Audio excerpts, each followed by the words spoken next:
Hello future doctors, प्यारे प्यारे बच्चों, कैसे हैं सभी लोग। उम्मीद कर रहे हैं बहुत अच्छे से तैयारी चल रही होगी आप लोगों को। तो प्यारे बच्चों, score booster test series test number 13 उसके पेपर का वीडियो सोल्यूशन आज आपके सामने लाए हैं। टॉपिक है मॉलिक्यूलर बेसिस ऑफ इनहेरिटेंस। हमारा मिशन है नीट 2025 के लिए अब पढ़ने का अधिकार सबको और डॉक्टर बनने का भी अधिकार सबको। हमारे चैप्टर वाइज 3 टेस्ट सीरीज चलते हैं, all India NEET test series, score booster test series और साथ ही साथ बेटा आपका रैंक बूस्टर टेस्ट सीरीज। चलिए स्टार्ट करते हैं क्वेश्चन को। Question number 91, which one of the following is required as inducer for the expression of lac operon. तो लैक ओपरान के लिए कौन इंड्यूसर की तरह काम करेगा? तो भाई लैक्टोज को डाइजेस्ट करना है, तो जाहिर सी बात है लैक्टोज तो करेगा ही करेगा और एलो लैक्टोज ये भी करेगा।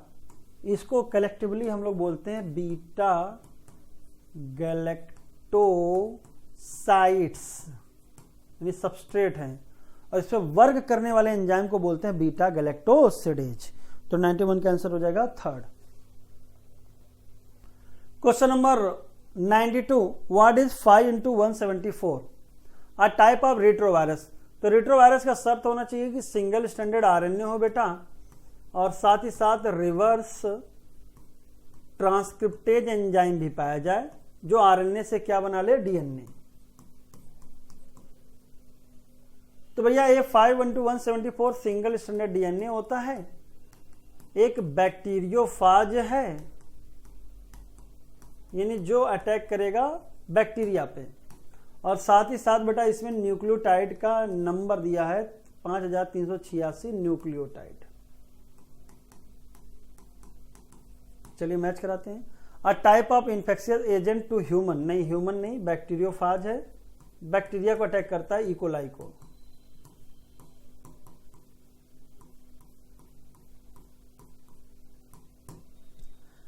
पांच 5386 न्यूक्लियोटाइड सही है, जेनेटिक मटेरियल डीएनए होता है, सही है, तो सी और डी आंसर हो जाएगा third.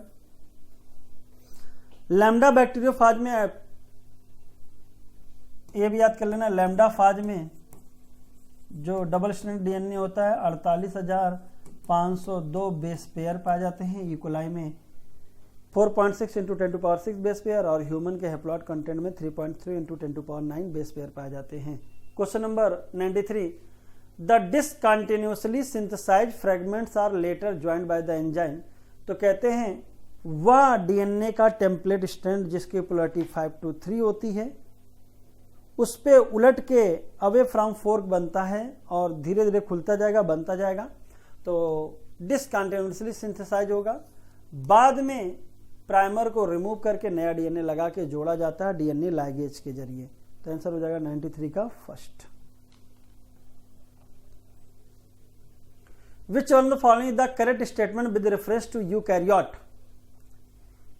Structurally gene is mostly monocytonic, सही है, जबकि पॉलीसिस्टोनिक होता है प्रोकैरियोट में। यूकैरियोट आप बाद में आया है तो समय के साथ डीएनए खराब होकर इकट्ठा होता गया, स्प्लिटेड जीन हो गया, कोडान और नॉन कोडान, मतलब कोडिंग और नॉन कोडिंग, इंट्रॉन और एक्सॉन दोनों पाए गए। Exons are interrupted by intron, exon जो कोडिंग सीक्वेंस हैं, बीच बीच में नॉन कोडिंग बाधाकारी इंट्रॉन पाए गए।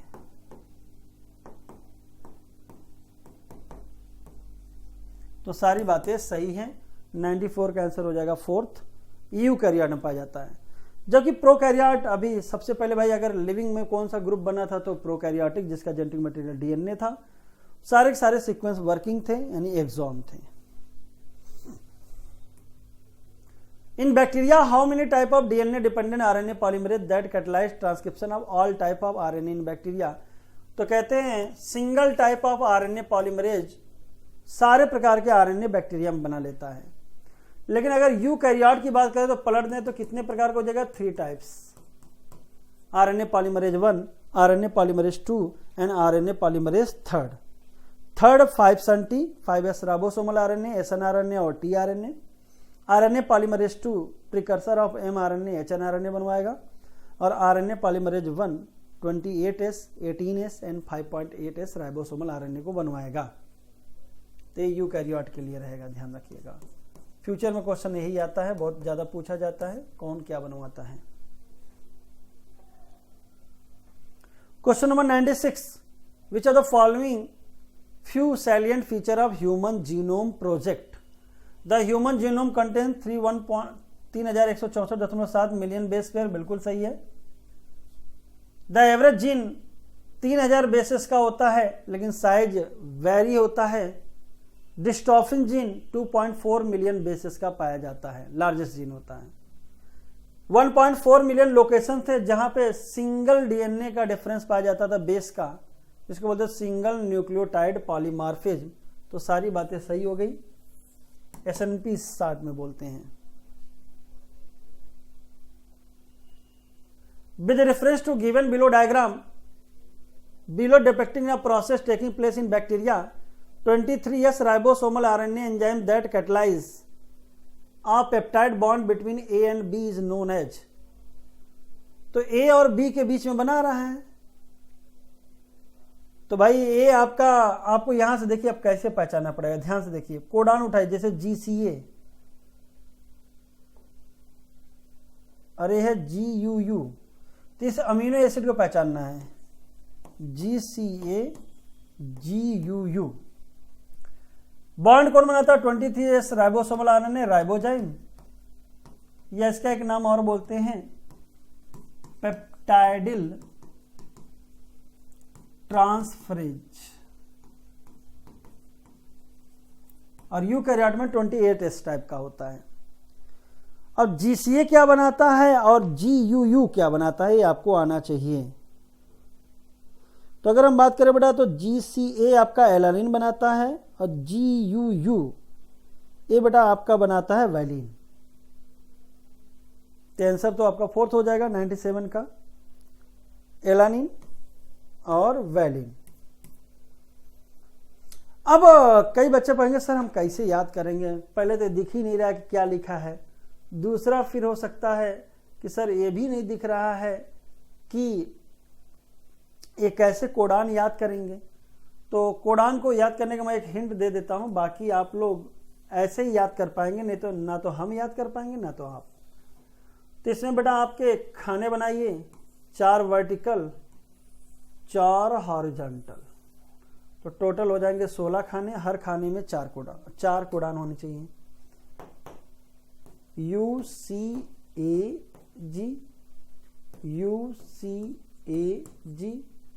और हर एक में 4 है, तो UCAG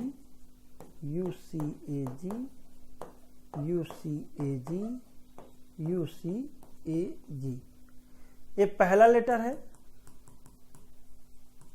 ये सेकंड लेटर है। तो पहला लेटर यू हुआ, तो यहां पे इस खाने में हॉरिजॉन्टल में सब में पहला जो 4 होगा वो क्या हो जाएगा, यू। दूसरा यू है तो दूसरा भी यू हो जाएगा, बाकी आएगा UCAG। जैसे मुझे यहां का लिखना है इसका, तो पहला लेटर चारों क्या हो जाएंगे, ए। तीसरे में आता है ए, तो ये भी हो जाएगा ए, UCAG। अगर यहां का लिखना है तो पहला लेटर ए आ जाएगा, दूसरा लेटर सी आएगा, UCAG। अब देखिए खाने को आप कोडान लिखना सीख गए। जैसे मुझे मालूम है कोडान किसका है, तो थ्रियोनिन का है चारों, तो मैं खाने को याद किया रहता, जैसे सेप्रोथ्राला, सेरीन, प्रोलीन, थ्रियोनिन, एलानिन। अब देखिए एलानिन निकालना आसान हो गया, सेप्रोथाला 4 करके हैं। अब यहां पे आएगा जी के साथ यू, UCAG। तो यहां पे क्या था, GUU, इसके लिए क्या रहेगा आपका एलानिन, ठीक है। अरे सॉरी, जी के साथ सी, तो GCA ये हो गया एलानिन पहला वाला। अब यहां पर आइए, GUU यहां पे आएगा क्योंकि सेकंड यू है, तो GU UCAG, और ये वैलिन के लिए होता है, तो GUU किसके लिए हो जाएगा, वैलिन। ऐसे करके आपको खाने वाइज याद करेंगे तभी कर पाएंगे, नहीं तो नहीं कर पाएंगे। जैसे इसका तो खाना सेकंड वाला याद करना आसान हो जाता है। जैसे अगर प्रोलीन का कोडान निकालना तो पहला लेटर क्या आएगा सी, दूसरा लेटर भी क्या आएगा सी, यू सी ए जी, चारों कोडान याद हो गए प्रोलीन के। इसमें याद करने का तरीका होता है, 2 होते हैं फिनाइलएलानिन के, इसके बाद 3 होते हैं आपके, 6 होते हैं ल्यूसीन के, तो 2 और 4 इसके, ये हो गए ल्यूसीन के लिए। 3 होते हैं आइसोल्यूसिन और लास्ट में जो एक बनता है मिथियोनिन का होता है, और लास्ट के 4 होते हैं वैल्यून के। तो मुझे ऐसे याद है फी ल्यू इलू मेटवल, मतवाला करके याद हो जाता है। तो 2 फिनाइलएलानिन, 6 आपके ल्यूसीन, 3 आइसोल्यूसिन, 1 AUG हो जाएगा और लास्ट के 4 हो जाएंगे वैलिन। तो कोडान आपको ज़्यादा से ज़्यादा आधा घंटा दीजिए, सारे कोडान याद हो जाएंगे। ऐसे तरीके से याद करिएगा। बाकी वाले आपको ऐसे ऐसे ट्रिक बना के कर लीजिएगा। बाकी आपको जैसे यहाँ पे देखिए, ये लास्ट वाला खाना है, तो यहाँ पे बेटा आप कोडान निकालना सीख गए, जी और जी। तो चारों में क्या हो जाएगा, जी जी जी जी और यू सी ए जी। आपको मालूम है ग्लूटामिक एसिड करता है चारों काम खत्म, ग्लाइसिन आ जाएगा। तो ऐसे आप निकाल लीजिएगा, लास्ट वाला ग्लाइसिन का होता है।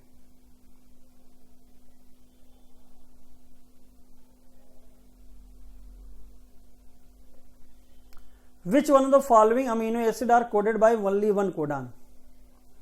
तो ओनली 1 कोडान वाले आपको 2 तो याद ही होने चाहिए, एक है टीआरपी और एक है मिथियोनिन। तो ट्रिप्टोफान एंड मिथियोनिन, तो आंसर हो जाएगा BC। हिस्टिडीन के बेटा आपके 2 होते हैं और फिनाइलएलानिन के 2 होते हैं।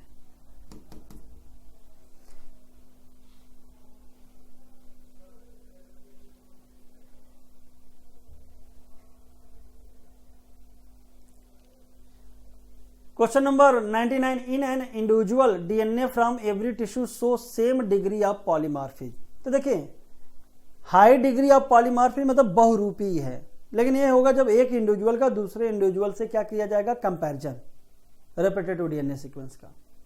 लेकिन अगर एक इंडिविजुअल के अलग अलग कोशिकाओं में मैचिंग कराई जाएगी तो मेरे चाहे ब्लड, बोन, सलाइवा, हेयर, किसी का भी कराएंगे मैचिंग, सब में सेम डिग्री ऑफ पॉलीमॉर्फिज्म आ जाएगी। चाहे स्पर्म लीजिए, सलाइवा लीजिए, बोन लीजिए, चाहे कुछ लीजिए, एक ही इंडिविजुअल का सब में होगा सेम डिग्री। और 2 अलग अलग पर्सन का मैच कराएंगे तो क्या हो जाएगा, डिफरेंट। क्वेश्चन नंबर 100 को देखा जाए तो there are many non human genome model organism which genome also have been sequenced. तो ईस्ट का, बैक्टीरिया का, ड्रासोफिला का, Arabidopsis thaliana and rice plant का, और Caenorhabditis elegans free living non pathogenic nematode होता है। इन सारे की बेटा आपका जीनोम की सीक्वेंसिंग हो चुकी है, सारे की। According to the criteria of genetic material which one of the following is correct. तो स्टेबिलिटी होनी चाहिए, रेप्लिकेशन होना चाहिए, एक्सप्रेशन होना चाहिए और स्लो म्यूटेशन होना चाहिए। तो जनरेट टू रेप्लिका सही है, केमिकली स्टेबल होना चाहिए। तो आपका सेकंड गया, तो सेकंड गया, सेकंड गया, और पहला आना है तो आंसर क्या हो जाएगा, सेकंड। तो लगा तो लिए आप बहुत जल्दी।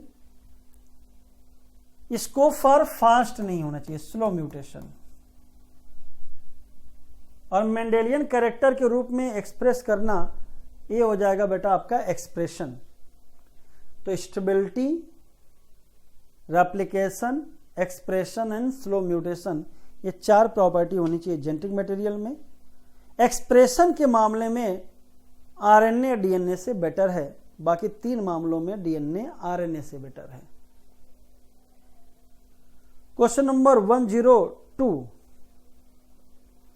Frederick Griffith 1928, experiment what happened when heat killed S bacteria along with live R when injected into mice. तो हीट किल्ड एस का डीएनए आएगा, लाइव आर को बदल देगा लाइव एस में, माइस मर जाएगा और उसके बॉडी में लाइव एस मिलेगा। तो भैया हीट किल्ड एस लिया गया और लाइव आर लिया गया तो mice died, so live S bacteria, इसी को बोलते थे ट्रांसफार्मिंग प्रिंसिपल। यानी यहां से आप जानते हो सभी लोग जेनेटिक मटेरियल ज्यादातर ऑर्गेनिज्म में क्या होता है, डीएनए, तो डीएनए जाके लाइव आर को किस में बदल देता है, लाइव एस टाइप में।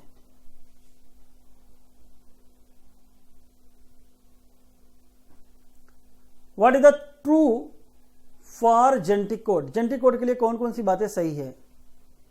AUG act only initiator codon, तो बेटा एयूजी इनिशिएटर कोडान की तरह काम करता है सिर्फ, तो इनिशिएटर की तरह तो करता है लेकिन ओनली लगाने की वजह से गलत हो जाएगा। क्यों? क्योंकि साथ ही साथ ये मेथियोनिन नामक चीजों को कोड करता है। ऐसे आपको फीलिंग आ गई खाली भाई ये इनिशिएटर कोडान है। Genetic code always universal, exception है बेटा आपका, इसलिए लिखते हैं नियरली यूनिवर्सल है प्रोटोजोन में, माइटोकॉन्ड्रियल कोडान में। जेनेटिक कोड डिजनरेट, ये बात सही है। डिजनरेसी का मतलब क्या होता है? One amino acid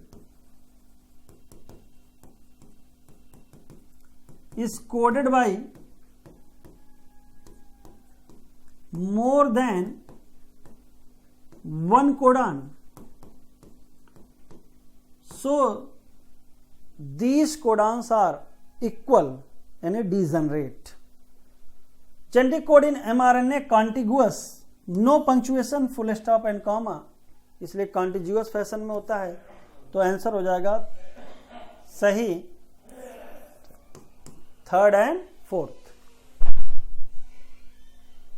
answer fourth. The lac operon consist of one regulatory and three structure in Z Y A. Z Y A का तो पीपो जी याद कर लीजिए, जेड से बीटा गैलेक्टोज, वाई से परमिएज और ए से एसिटाइलेज। तो देखिए लास्ट में दो एसिटाइलेज दो में है और जेड से बीटा पहले आ गया तो आंसर हो गया first. Beta galactosidase, beta galactosides lactose और एलो लैक्टोज का ब्रेकडाउन करता है। परमिएज परमेबिलिटी बढ़ाता है।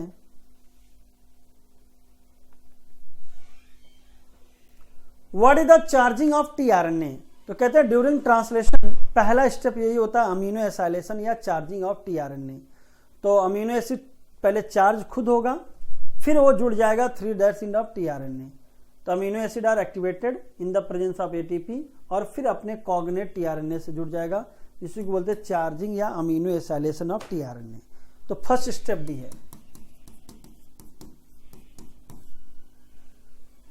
लेकिन कहते हैं कि ट्रांसलेशन की प्रक्रिया तब तक शुरू नहीं हो सकती जब तक, तो अगर ऐसा क्वेश्चन पूछा जाए कि process of translation can not begin until, तो कहते हैं जब तक कि एमआरएनए से राइबोसोम का वो भी कौन सा स्मॉलर सब यूनिट ना जुड़ जाए, तब तक ट्रांसलेशन की प्रक्रिया कंप्लीट नहीं मानी जा सकती। स्टार्ट नहीं होगा। आरएनए पॉलीमरेज 1 2 3, देखिए मुझे कैसे याद रहता है, 2 का डंडा मार दीजिए, जैसे डंडा मारा H तो मैचिंग हो गई B की 5 के साथ, और देखिए इसको लगा डाला तो लाइव झिंगा डाला, B5 खाली एक ही है, तो आंसर हो जाएगा 1/6 का सेकेंड। बाकी मैच करा देते हैं। 5 संटी, तो आरएनए पॉलीमरेज से टीआरएनए, एसआरएनए एंड एसएनआरएनए, यानी 134 सी से, तो 134 था। और आरएनए पॉलीमरेज से राइबोसोमल आरएनए, वो भी कौन कौन से टाइप के, 28, 18 एंड 5.8S। ठीक है। Question number 107, euchromatin and heterochromatin is said to be, तो transcriptionally active and inactive chromatin, तो यूक्रोमैटिन मतलब यू मतलब सच्चा है तो एक्टिव हो जाएगा, हेट्रो हो जाएगा इनएक्टिव। 98 से लेके 99% होते हैं बेटा आपके कौन, हेट्रो, और 1 से 2% होते हैं एक्टिव। यानी आरएनए बना सकते हैं डीएनए से। अगला क्वेश्चन, अगर इनएक्टिव है तो बहुत टाइट बनेगा, खुलेगा नहीं, तो tightly packed, densely packed, darkly stained, और ढीला डाला होगा तो खुल जाएगा आसानी से, तो लाइटली स्टेन्ड, लूजली पैक्ड।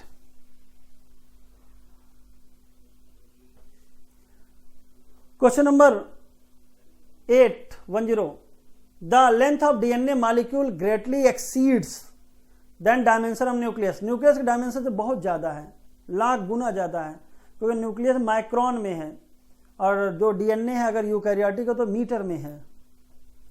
तो कहते हैं वो हाईली क्वाइल्ड हो जाएगा, तो सुपर क्वाइलिंग और इन न्यूक्लियोसोम।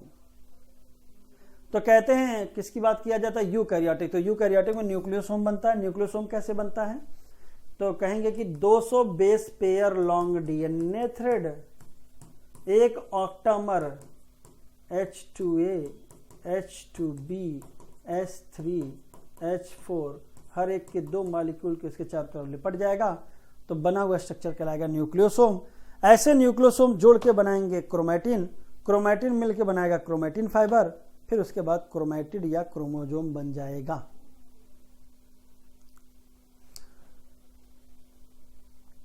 न्यूक्लियोइड टर्म को याद कर लीजिए। न्यूक्लियोइड बेटा प्रोकैरियोट की बात है। प्रोकैरियोटिक डीएनए साइटोप्लाज्म में फ्रीली एक जगह पड़ा रहता है, उस क्षेत्र को बोलते हैं nucleoid. Question number 109 central dogma के बारे में दिया और ए और बी पूछा गया। डीएनए से डीएनए बनना कहलाता है रेप्लिकेशन, डीएनए से आरएनए बनना कहलाता है ट्रांसक्रिप्शन, आरएनए से प्रोटीन है यानी सी हो गया प्रोटीन, और बी हो जाएगा ट्रांसलेशन। तो लास्ट में प्रोटीन आना चाहिए, तो 2 ऑप्शन में प्रोटीन है और ए होना चाहिए ट्रांसक्रिप्शन, तो आंसर हो जाएगा 4th।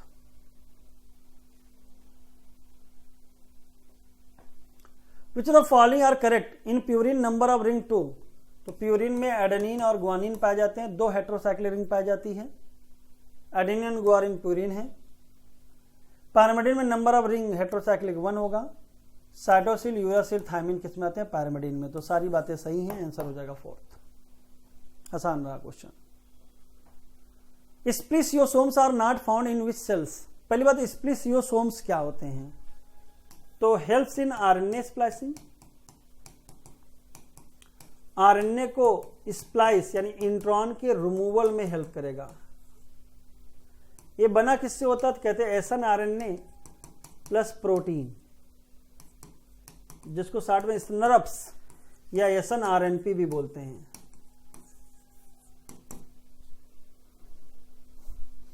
तो बेटा ये तो फीचर हो जाएगा। एसन आरएनए कहां बनता है, यूकैरियोट में, तो यूकैरियोटिक फीचर हो जाएगा। तो प्रोकैरियोट में नहीं पाया जाएगा। ई कोलाई प्रोकैरियोट है, सामेल्ला स्ट्रेप्टोकाकस तीरोबेड ही होगा।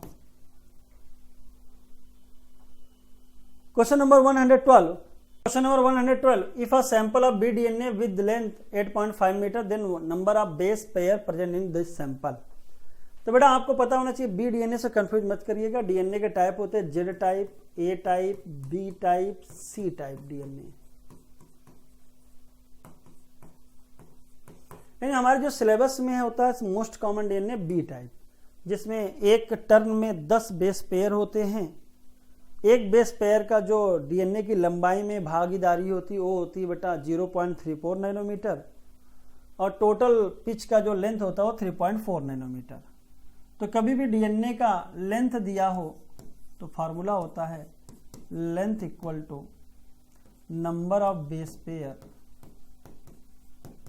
Multiplied with 0.34 nanometre. यहां पे चूंकि लेंथ दिया है तो लेंथ कितना है 8.5 मीटर। बेस पेयर पूछा है तो किससे डिवाइड कर देंगे 0.34 nanometre equal to base pair. इसको आप मीटर है तो मीटर को नैनोमीटर में कन्वर्ट कर दिया, नैनोमीटर को मीटर में कर दीजिए। चलिए 8.5 metre upon 0.34 into 10⁻⁻9 metre. Metre से मीटर कैंसिल हो गया। इसको जब आप कैलकुलेट करोगे 1 दशमलव और कर दोगे तो कितना हो जाएगा 3.4, तो कितना हो जाएगा 10। तो 3.4 3 दूना 6, 3 त्रिका 9, लगभग 2 और 3 के बीच में आएगा। तो 2 और 3 के बीच में वैल्यू क्या आएगी 2.5, लेकिन 10 है माइनस, तो ऊपर जाके 10 हो जाएगा, तो आंसर हो जाएगा सेकेंड। ठीक है, तो कैलकुलेशन है सिंपल, कर लीजिएगा। Question number 113, during DNA replication Okazaki fragment discontinuous are used to elongate.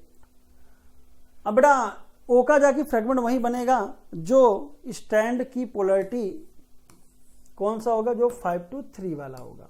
तो पीछे से खुलता जाएगा और लगता जाएगा, तो लैग करेगा, तो lagging stand away from fork, तो लैगिंग अवे फ्रॉम फोर्क, क्योंकि 4 के अवे चल रहा है, क्योंकि डायरेक्शन ऑफ सिंथेसिस फिक्स है और डीएनए एंटी पैरेलल बनता है।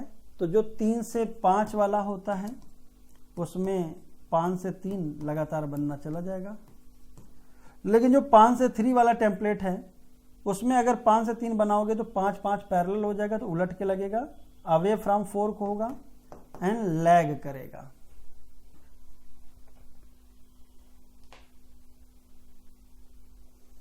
Question number 114,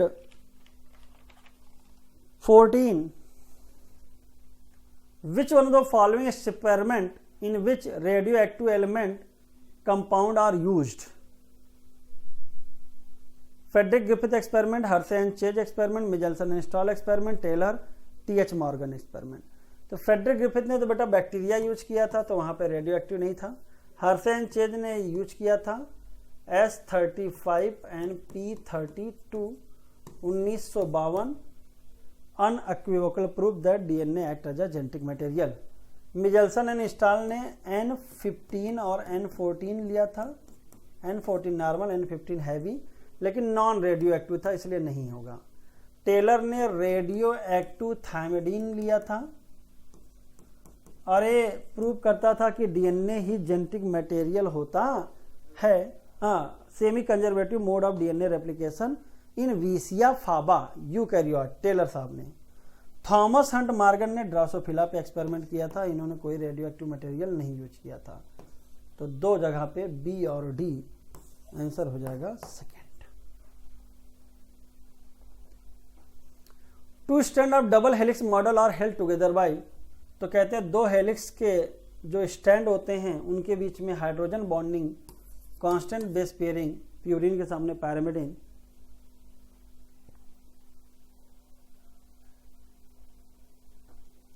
a template strand is given as below, इससे आरएनए कौन सा बनेगा। तो हमेशा याद करना, टेम्पलेट का आरएनए जो भी बनता है वो कॉम्प्लीमेंटैरिटी रूल के हिसाब से बनता है। और कॉम्प्लीमेंटैरिटी रूल 2 चीजें बोलता है, एक तो जो भी डायरेक्शन का टेम्पलेट होगा उसका एंटी पैरेलल बनना रूल है। तो पहले डायरेक्शन देखिए 3 to 5 है, तो बनेगा कैसे 5 to 3। और एडेनिन के सामने थायमिन, लेकिन आरएनए होगा तो यूरासिल आ जाएगा। तो ए के सामने क्या आएगा यू, तो पहले 5 के पास यू ढूंढिए, तो 5 के साथ टी है तो गया, ये 3 है तो छोड़ दीजिए, 5 के साथ यू इसमें है, और देखिए इसमें 5 के साथ ए है तो ए भी चला गया, 5 के साथ ए है तो ए भी चला गया, इसको लगा डाला तो लाइव झींगा लाला। ये एक लाइन में निकाला है आपने, नहीं समझे, फिर से समझाते हैं।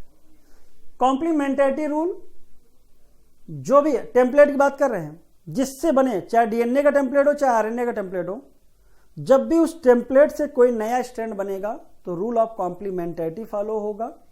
और कॉम्प्लीमेंटैरिटी रूल कहता है कि जो भी टेम्पलेट है, चाहे डीएनए का चाहे आरएनए कोई भी हो, उससे नहीं मतलब होता है, उसका जो भी सीक्वेंस की पोलरिटी है उसका एंटी पैरेलल बनाइए, और एडेनिन के सामने थायमिन या यूरासिल लाइए, थायमिन डीएनए में लाइएगा और यूरासिल आरएनए में, और ग्वानिन के सामने साइटोसिन, एंड वाइस वर्सा, उलट भी सकते हैं। तो चूंकि यहाँ पे 3' पे ए था, तो इसका पहला इंड पहले क्या बनेगा 5', और 5' पे पहला क्या आएगा कॉम्प्लीमेंटरी रूल के कारण यूरासिल। अगर ये डीएनए बनता तो क्या आता थायमिन। तो 5' पे पहला सीक्वेंस आया यू, अब 5' पे पहला सीक्वेंस टी है तो नहीं होगा, 5' पे पहला सीक्वेंस ए है तो नहीं होगा, 5' पे पहला सीक्वेंस ए है तो नहीं होगा। तो आंसर क्या आ गया आपका, 3rd आ गया। बाकी हम निकाल दे रहे हैं, टी के सामने ए, जी के सामने सी, सी के सामने जी, ए के सामने यू, टी के सामने ए, अब ये चलता रहेगा U A C ji, U A सी जी।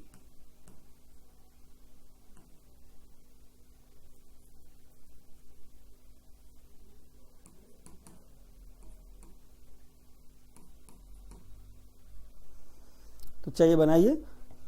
लेकिन अगर कोडिंग का दिया रहता तो कहते हैं कोडिंग का सेम आरएनए आता है, क्योंकि भाई आरएनए कोडिंग से नहीं बनता, किससे बनता है? टेम्पलेट से बनता है। और टेम्पलेट का कोडिंग, वो कोडिंग स्टैंड होता है डीएनए का दूसरा, और आरएनए भी कॉम्प्लीमेंट्रिटी रूल से बनता है। तो अगर कोडिंग दिया रहेगा तो कोडिंग का सेम सीक्वेंस लिखिएगा, बस थायमिन की जगह क्या लगा दीजिएगा? यूरासिल। तो दोनों याद रखिएगा। अगर कोडिंग लिखा हो स्ट्रैंड तो सेम सीक्वेंस विद पोलैरिटी, जो भी पोलैरिटी दिया होगा बस थायमिन की जगह क्या रख दीजिएगा? यूरासिल।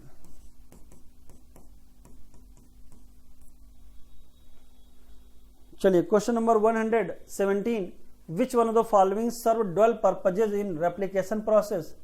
तो डुअल पर्पजेज होता है न्यूक्लियोसाइड ट्राइफॉस्फेट, तो गुआनोसिन मतलब न्यूक्लियोसाइड ट्राइफॉस्फेट, जिनमें से टर्मिनल 2 बॉन्ड क्या देंगे बेटा? एनर्जी, और बचा हुआ न्यूक्लियोटाइड सबस्ट्रेट की तरह काम करेगा। एडेनोसिन मोनोफॉस्फेट, ये तो बेटा न्यूक्लियोटाइड है, तो न्यूक्लियोटाइड नहीं, आपका चाहिए ट्राइफॉस्फेट वाला। फ्लेविन एडेनिन मोनो न्यूक्लियोटाइड, ये भी नहीं होगा। फ्लेविन एडेनिन डाई न्यूक्लियोटाइड, ये भी नहीं होगा।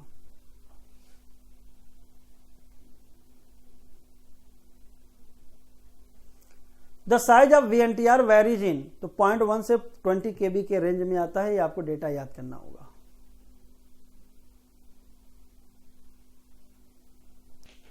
Question number 119, if total amount of adenine and thymine, adenine और थायमिन जोड़ के डबल स्ट्रैंडेड डीएनए में, तो डबल स्ट्रैंडेड डीएनए मान लीजिए एडेनिन के सामने क्या आता है? थायमिन। करेक्ट, कलेक्टिवली कितना है? 45%। तो भाई कोई डीएनए में अगर 80-45% है तो बचा क्या? जीसी। तो जीसी कितना हो जाएगा? 55%। लेकिन जीसी नहीं पूछ रहा है, जी पूछ रहा है, तो आपको मालूम होगा जी इक्वल टू सी होता है। तो अगर जीसी 45% है तो जीसी इक्वल टू 55%, तो जी इक्वल टू सी है, तो जी प्लस सी 55 हो गया, तो ट्वाइस जी इक्वल टू 55%, तो जी इक्वल टू आ गया 27.5, 27 दूना 54, 27.5%। सेकेंड आंसर हो जाएगा। ठीक है। हालांकि एक फार्मूला और होता है, प्यूरिन इक्वल टू पैरामिडिन होता है।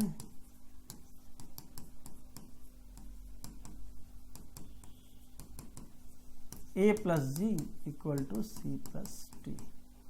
तो एडेनिन 22.5% हो जाएगा यहाँ पे, ग्वानिन 27.5%, साइटोसिन 27.5%, थायमिन हो जाएगा 22.5%। याद कर लीजिएगा।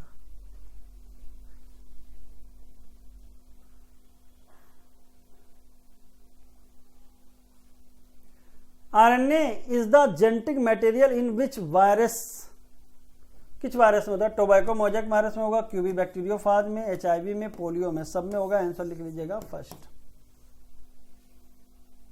जिसमें पोलियो वाला आपका नहीं दिया था वहां पे, ये भी याद कर लीजिएगा। हेलो बच्चों, तो अभी तक आप लोगों ने 120 तक क्वेश्चंस देख लिए हैं। मैं आपको 121 से 150 तक कराने आया हूं, और आपको पता है हम लोग टेस्ट का डिस्कशन कर रहे हैं SBTS 13। ठीक है बेटा, चलिए क्वेश्चन देख लेते हैं। लिखा हुआ transcription and translation takes place in the same compartment. जब भी सेम कंपार्टमेंट की बात करी जाए बेटा, याद रखना कि भैया ये पूछना चाह रहा है जहां पर ट्रांसक्रिप्शन होता है वहीं पर ट्रांसलेशन होता है। अगर मैं यूकैरियोट की बात करूं तो ट्रांसक्रिप्शन न्यूक्लियस के अंदर और ट्रांसलेशन साइटोप्लाज्म में, लेकिन न्यूक्लियस और न्यूक्लियर मेम्ब्रेन जैसी चीजें तो प्रोकैरियोट में है नहीं। इसका मतलब जहां पर ट्रांसक्रिप्शन होगा वहीं ट्रांसलेशन होगा, जो कि है साइटोप्लाज्म। ठीक है, तो लिखा हुआ transcription and translation takes place in same compartment, मतलब इसके लिए टर्म एनसीईआरटी यूज करती है कपल टुगेदर। कपल टुगेदर कहां पर होगा? तो प्रोकैरियोट्स में होता है। और प्रोकैरियोट्स की बात करी जाए तो इसमें प्रोकैरियोट्स के एग्जाम्पल छांटने हैं आपको। तो देखो, यूनिसेलुलर यूकैरियोट बिल्कुल नहीं, यहाँ नहीं होगा। बैक्टीरिया प्रोकैरियोट होगा, मल्टीसेलुलर यूकैरियोट नहीं होगा। आंसर 121 का सेकंड हो जाएगा। अगला देख लो, अगला क्वेश्चन क्या कह रहा है आपसे। लिखा हुआ which of the following statement is incorrect? Incorrect statement की बात कर रहा है, वो भी किसके, salient feature of double helical structure of B DNA, Watson and Crick वाला राइट हैंडेड हेलिक्स डीएनए की बात कर रहा है। लिखा हुआ it is made up of only one nucleotide chain, बिल्कुल गलत हो गया, क्योंकि दो न्यूक्लियोटाइड चेन से मिलकर बना होता है, एंटी पैरेलल होती हैं और 36 डिग्री रोटेट करती हैं। लिखा हुआ backbone is made up of sugar and phosphate and bases projected outside, बिल्कुल गलत, ये जो बेस होते हैं वो प्रोजेक्टेड आउटसाइड नहीं होते, इनसाइड होते हैं। फिर इसके बाद लिखा हुआ to chain have parallel moiety, बिल्कुल गलत, यहां पर एंटी पैरेलल मोइटी होती है, एंटी पैरेलल, ये भी गलत हो गया। और 15 base pair present in each turn, मतलब ये बात तो भी गलत, ये बात 15 नहीं होती, ये होता है अप्रॉक्स 10 बेस पेयर होते हैं। इसका मतलब सारे तो मुझे गलत दिख रहे हैं, सारे गलत दिख रहे हैं, ऑल आर इनकरेक्ट, आंसर 4 हो गया। ठीक है, अगला देखो, अगला आप देख पा रहे हो, लिखा हुआ है विच is the meaning of DNAs and DNAs, मतलब डीएनएज ये क्या है और डीएनएज क्या है। आपको पता है ये न्यूक्लिक एसिड है और ये क्या है, एंजाइम है ना। कौन सा एंजाइम, डीएनएज जो होता है वो डीएनए डाइजेस्टिंग एंजाइम होता है। तो आप बताइए मुझे यहां पर, आप मुझे बस ये बताइए कि जब मैं तुमसे ये कहूं कि टाइप ऑफ डीएनए, ठीक है डीएनए, और डीएनएज होता है डीएनए डाइजेस्टिंग एंजाइम, फर्स्ट सही लग रहा है। डीएनए डाइजेस्टिंग एंजाइम डीएनएज नहीं होता, ये वाली बात गलत हो गई।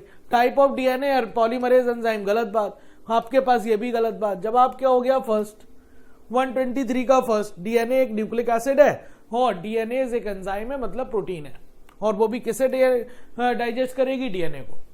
लिखा हुआ है nucleic acid are polymer of, तो न्यूक्लिक एसिड का मोनोमर यूनिट क्या है, बिल्डिंग ब्लॉक क्या है, तो वो होता है न्यूक्लियोटाइड, याद आया कि नहीं।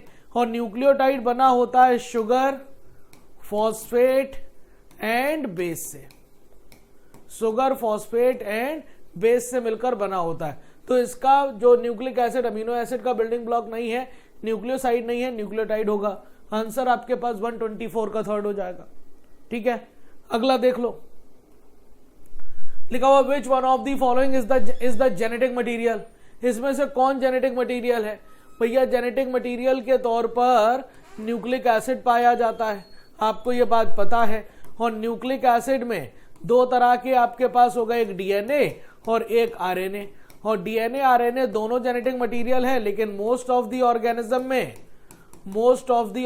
में जेनेटिक मटीरियल क्या होता है, मोस्ट ऑफ द ऑर्गेनिज्म में जेनेटिक मटीरियल डीएनए होता है। और कुछ वायरसेस में, इन सम वायरसेस में जेनेटिक मटीरियल आरएनए भी होता है।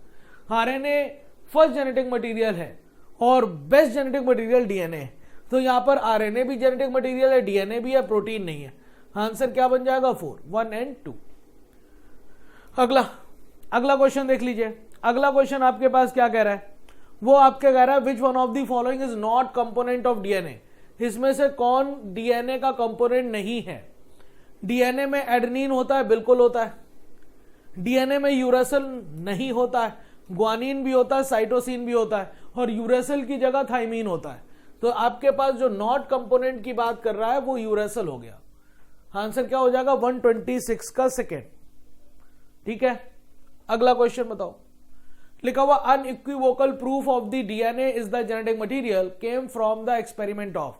अनइक्विवोकल प्रूफ मतलब ऐसा प्रूफ जिसे सारे लोग मानते हैं कि डीएनए ही जेनेटिक मटीरियल है, और यह बात आई है 1952 में हार्शे और चेस के एक्सपेरिमेंट के द्वारा। ये कब आया, ये आया 1952 में। ठीक बाकी मेसेल्सन और गिरफिथ का ट्रांसफॉर्मेशन वाले प्रिंसिपल को सबने नहीं माना था। एवरी, मैक्लियोड और मैकार्टी ने भी कोशिश करी थी कि DNA is the genetic material, लेकिन उसे भी सबने नहीं माना। जिसे माना सबने वो है हर्शे एंड चेस का एक्सपेरिमेंट, जिसमें उन्होंने बैक्टीरियोफाज का यूज किया। एक बार प्रोटीन को मतलब रेडियो एक्टिव किया, एक बार आपके पास डीएनए को। प्रोटीन को एक्टिव मतलब रेडियो एक्टिव किया किससे, S35 से, जबकि डीएनए को रेडियो एक्टिव किया किससे, तो वो किया P32 से। अगला लिखा हुआ which of the following does not follow the central dogma of molecular biology. Central dogma का मतलब क्या होता है, सेंट्रल डॉगमा का मतलब होता है जेनेटिक इंफॉर्मेशन का फ्लो। तो flow of genetic information DNA से आरएनए और आरएनए से प्रोटीन, ये बात उनके लिए है जिसमें जेनेटिक मटेरियल डीएनए होता, मोस्ट ऑफ द ऑर्गेनिज्म में ऐसा होता है। लेकिन कुछ हमारे पास वायरसेस भी हैं जो कि इस रूल को फॉलो नहीं करते, उनमें जेनेटिक मटेरियल आरएनए होता है, तो पहले वो आरएनए से डीएनए बनाते हैं, फिर डीएनए से आप फिर आरएनए बनेगा, फिर आपके पास प्रोटीन बनेगी।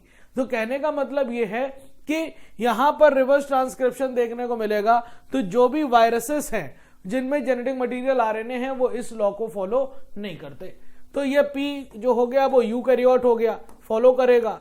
म्यूकर आपके पास फंजाई है, यूकैरियोट है, करेगा। क्लेमाइडोमोनास बैक्टीरिया वो आपके पास यूनिसेलुलर ग्रीन एल्गी है, ये भी आपके पास यूकैरियोट करेगा। ये वायरस है, ये नहीं करेगा, ये नहीं करेगा। आंसर आपके पास 4 हो जाएगा, 128 4।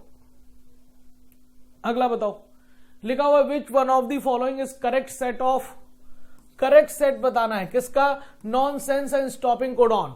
तो आपको पता है 64 जेनेटिक कोड थे जिसमें 61 जेनेटिक कोड जो हैं वो किसी ना किसी अमीनो एसिड को कोड करते हैं और इन्हीं को हम सेंस कोडॉन कहते हैं। क्या कहते हैं, सेंस कोडॉन। जबकि 3 जेनेटिक कोड ऐसे होते हैं जो किसी भी अमीनो एसिड को कोड नहीं करते और उन्हें हम कहते हैं नॉनसेंस कोडॉन या फिर स्टॉपिंग कोडॉन, नॉनसेंस या फिर स्टॉपिंग कोडॉन कहते हैं। ठीक है बेटा, तो आपको यह बात बताना है वो कौन है। तो इसी में आते हैं, एक आता है UAA, एक आता है UGA और एक आता है UAG। इन तीनों को फाइंड करना है। UAG आएगा, UGA आएगा, UUA नहीं आएगा, UAG आएगा, UGA आएगा, AUG नहीं आएगा, UAG आएगा, UGA आएगा, UAA नहीं आएगा। आ जाएगा, आ जाएगा, ये भी आ जाएगा, और UAA आ जाएगा, UGA आ जाएगा, GUG नहीं आएगा। आंसर आपके पास 3rd हो गया। क्या हो जाएगा बेटा, 3rd। चलो अगला बताओ, अगला बताओ, लिखा हो विच factors serves the initiation factor. ऐसा कौन सा फैक्टर है जिसे हम इनिशिएशन फैक्टर कहते हैं to initiate the process of transcription in prokaryote. तो इनिशिएशन फैक्टर के तौर पर आपके पास कौन सा फैक्टर, याद रखिएगा सिग्मा फैक्टर। और टर्मिनेशन फैक्टर के नाम पर आपके पास कौन सा होता है, रो फैक्टर। तो यहां पर आपको इनिशिएशन फैक्टर तो वो सिग्मा फैक्टर हो जाएगा। आंसर 1st हो गया। जबकि इसे हम क्या बोलते हैं, इसे हम कहेंगे टर्मिनेशन फैक्टर। और जबकि डीएनए पॉलीमरेज का काम होता है डीएनए से डीएनए बनवाना, तो इसमें से बताना था कि बताओ इनिशिएशन फैक्टर किसे कहते हैं, तो वो कहते हैं सिग्मा फैक्टर को। आंसर 130 का 1st हो जाएगा। 130 का आंसर क्या हो जाएगा बेटा, 1st हो जाना है, कोई प्रॉब्लम नहीं। अगला क्वेश्चन देखिए 131, लिखा हुआ which type of RNA looks like inverted L shape. Inverted L shape जो सबसे ज्यादा फंक्शनल टीआरएनए होता है, टीआरएनए को हम एडॉप्टर मॉलिक्यूल भी कहते हैं। क्या कहते हैं, एडॉप्टर मॉलिक्यूल, जो कि अमीनो एसिड को ब्रिंग करके प्रोटीन सिंथेसाइजिंग साइट पर ले जाएगा। तो ये looks like inverted L shape mRNA का नहीं है, टीआरएनए का है, आरआरएनए नहीं, एचएनआरएनए नहीं, टीआरएनए। और टीआरएनए का ही सेकेंडरी स्ट्रक्चर क्लोवर लीफ की तरह होता है, इसी वजह से हम क्लोवर लीफ मॉडल भी कहते हैं, वो है secondary structure of RNA, tRNA. अगला, genetic code is nearly universal. Genetic code कैसे होते हैं, नियरली यूनिवर्सल होते हैं। इसका मतलब यह है कि जैसे अगर AUG मिथियोनिन को कोड कर रहा है तो किसी भी ऑर्गेनिज्म में AUG मिथियोनिन को ही कोड करेगा। लेकिन कुछ हमारे पास एक्सेप्शन है, उसी की वजह से हमने नियरली यूनिवर्सल लिखा है, ऑलवेज नहीं लिखा। वो उसी के एग्जाम्पल पूछ रहा है कि किसमें ऐसा देखने को मिलता है कि हमेशा genetic code same amino acid को कोड नहीं करते, तो वो आपके पास माइटोकॉन्ड्रियल कोडॉन में भी और कुछ प्रोटोजोन्स में ऐसा देखने को मिल जाता है। आंसर आपके पास 3rd हो जाएगा 132 का। अगला, लिखा हुआ which one of the following is the correct match. Correct match निकालना बताओ बच्चा। करेक्ट मैच में बैक्टीरियोफाज लैम्डा, बैक्टीरियोफाज लैम्डा में होते हैं 48,502 बेस पेयर, गलत लिखा हुआ है वहां पर। 5174 में 5386 होते हैं, ये आपके पास बेस है। जबकि बैक्टीरियोफाज लैम्डा में 48,502 सही लिखे हुए हैं और ई कोलाई में ये गलत लिखा हुआ, ये होते हैं 4.6 इंटू 10⁻6 बेस पेयर। समझ पाएंगे नहीं? तो सही जवाब आपका थर्ड हो गया, 133 का थर्ड। ठीक, चलो अगला बताओ। अगला लिखा है 134 in DNA fingerprinting DNA hybridization with the help of specific DNA probe is done through. तो आपको पता है कि भैया किसके थ्रू ये डीएनए फिंगरप्रिंटिंग कर रहे हो, तो हमने कहा सबसे पहले आइसोलेशन ऑफ डीएनए करोगे, आइसोलेशन ऑफ डीएनए के बाद उसे आरई से ट्रीट करोगे, फिर उसके फ्रेगमेंट्स को एक लाइन में अरेंज करोगे जेल इलेक्ट्रोफोरेसिस से, है ना। फिर अपने जीन ऑफ इंटरेस्ट को निकालोगे नहीं, अभी क्या करोगे, फिर अपने हिसाब से यहां पर एल्कलाइन मीडियम देकर इसे सिंगल स्टैंडर्ड कर दोगे और पहले से जो प्रोब है उस प्रोब को हाइब्रिडाइज कराओगे। हाइब्रिडाइज कब कराओगे? जब आप उसे उस जेल प्लेट से सिंगल स्टैंडर्ड डीएनए को एक नायलॉन के पेपर पर ले लोगे। इसी ब्लॉटिंग को हम सदर्न ब्लॉटिंग कहते हैं। ठीक है, तो आपको यह याद रखना पड़ेगा कि अगर आपको नाम याद रखने हैं ब्लॉटिंग क्या होती है, तो एक फॉर्मूला याद रखना, स्नो ड्रॉप। तो ओ से ओ काट देना, डीएनए के लिए सदर्न ब्लॉटिंग, आरएनए के लिए नॉर्दर्न ब्लॉटिंग और प्रोटीन के लिए वेस्टर्न ब्लॉटिंग की बात की जाती है। ठीक है, तो आप बताइए इसमें किसकी ब्लॉटिंग कर रहे हैं? डीएनए की, और डीएनए के लिए हम सदर्न ब्लॉटिंग की बात करेंगे। 134 का थर्ड हो जाएगा। ठीक है, अगला लिखा हुआ which one of the following scientist is not involve in biochemical characterization of transforming principle. तो इस बायोकेमिकल प्रिंसिपल मतलब biochemical nature of the gene या फिर डीएनए को पता करने के लिए 3 साइंटिस्ट का रोल है। एक का नाम है एवरी, दूसरे का नाम है मैक्लियॉइड और तीसरे का नाम है मैकार्टी। तो आपको इन तीनों के अलावा नाम देना। ऑसवाल्ड एवरी थे, कोरिन मैक्लियॉइड भी थे, मैकलिन मैकार्टी भी थे, जैकब एंड मोनड नहीं थे। जैकब एंड मोनड ने क्या दिया? Lac operon, operon concept given by Jacob and Monod. तो यही आपके पास जवाब हो गया 4। ठीक, अगला 136 क्या कह रहा है? Sickle cell anaemia occurs due to point mutation. बिल्कुल बात सही है, पॉइंट म्यूटेशन की वजह से ही आपको सिकल सेल एनीमिया देखने को मिलेगा। आपको पता है कि in the template strand of DNA thymine को यूरेसिल के द्वारा रिप्लेस कर दिया जाता, थाइमिन को एडेनिन के द्वारा रिप्लेस कर दिया जाता है in the template of DNA. जैसे कि आप यहां पर समझिएगा, जैसे कि यहां पर कोड है CTC और ये कौन सा मतलब जो है ना टेम्पलेट स्ट्रैंड है किसका? डीएनए का। अब अगर आपके पास यहां से क्या होगा कि अगर इससे mRNA बनेगा तो ये क्या बनना चाहिए? ए की जगह GAG हो जाएगा, लेकिन T को रिप्लेस कर दिया गया A के द्वारा, तो यहां पर A की जगह क्या आ जाएगा? अब U। तो पहले तो जो GAG कोड था वो था आपके किसके लिए? ग्लूटामिक एसिड के लिए। लेकिन जब ये ट्रम आपके पास हो गया तो इसमें बदल क्या गया? हो गया GUG, और GUG कोड फॉर वैलिन।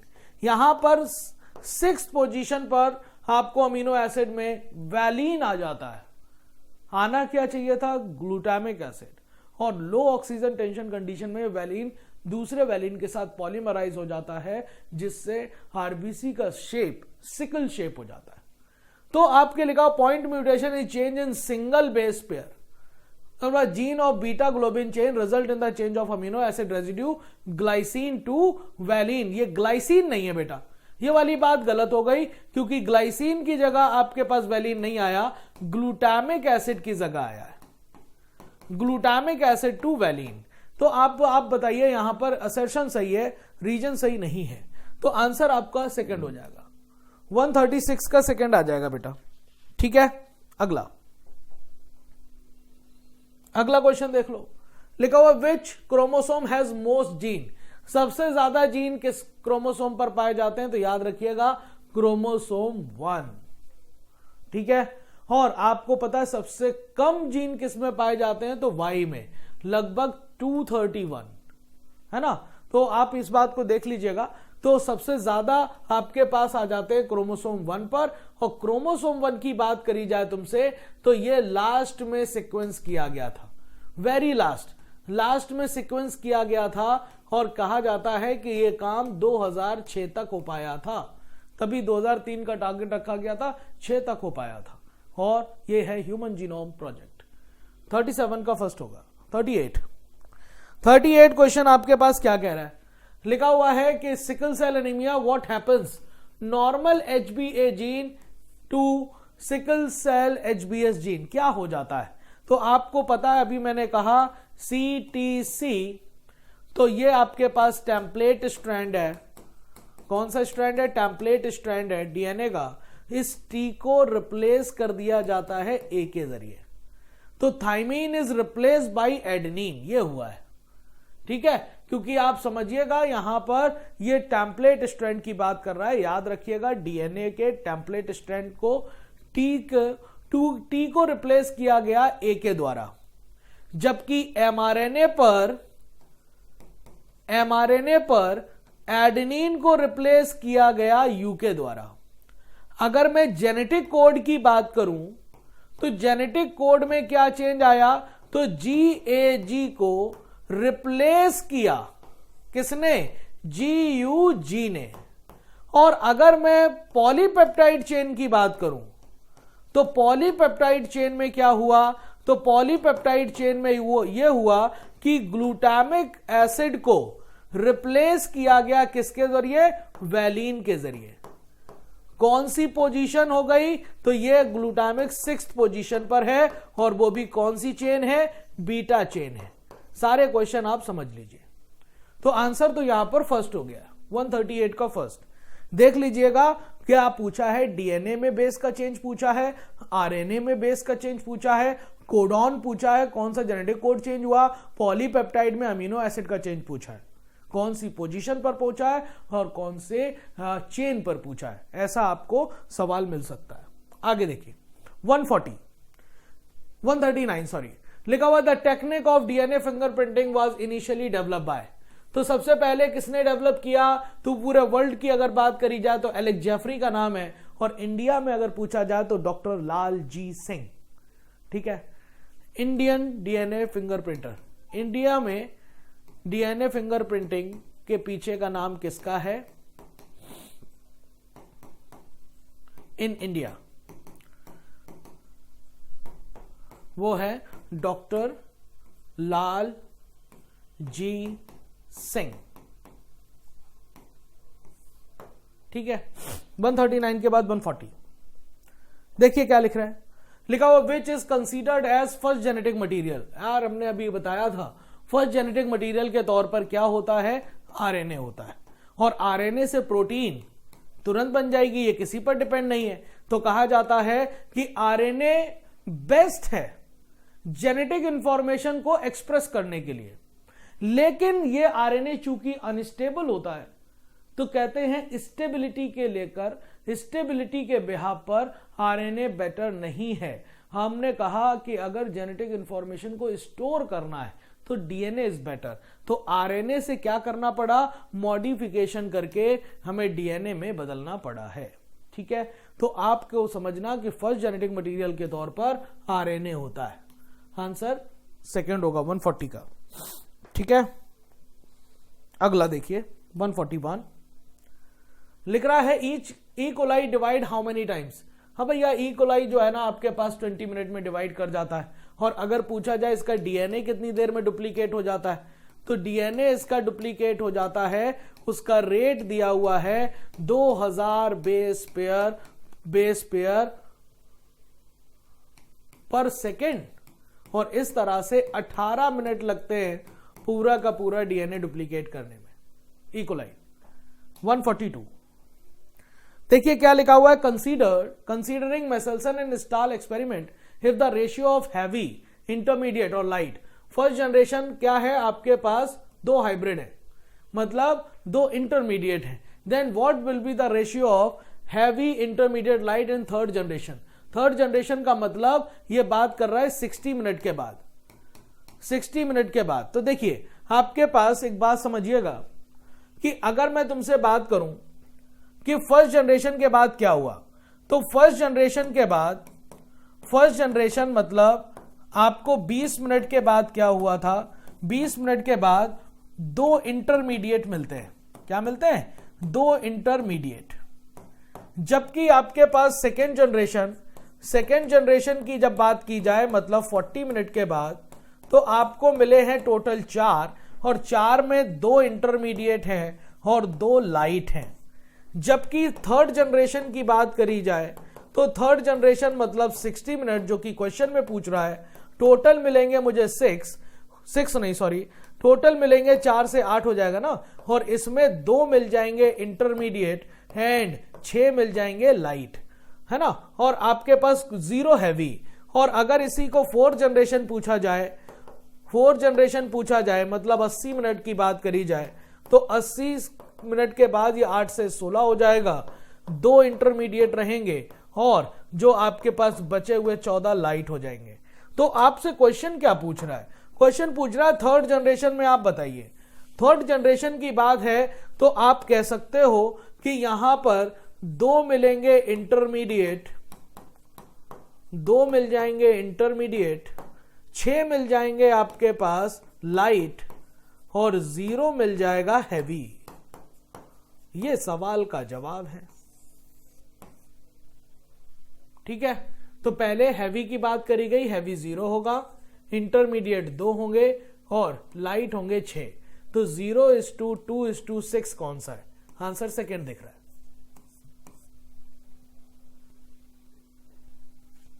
ना, 2 इंटरमीडिएट 6 लाइट। ठीक है, 142 का सेकंड हो जाएगा।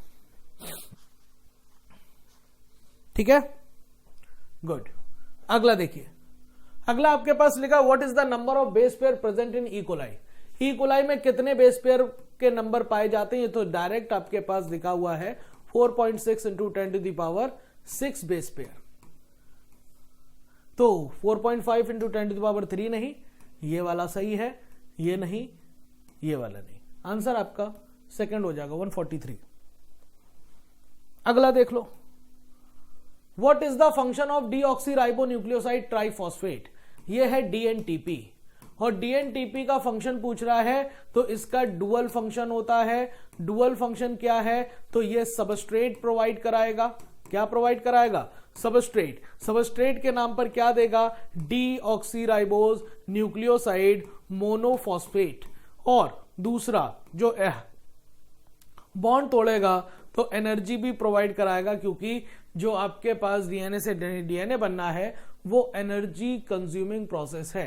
तो acting as a substrate provide energy for polymerization. Answer आपके पास थर्ड हो जाएगा 144 का थर्ड। अगला देख लो, लिखा हुआ है match the following column 1 column 2।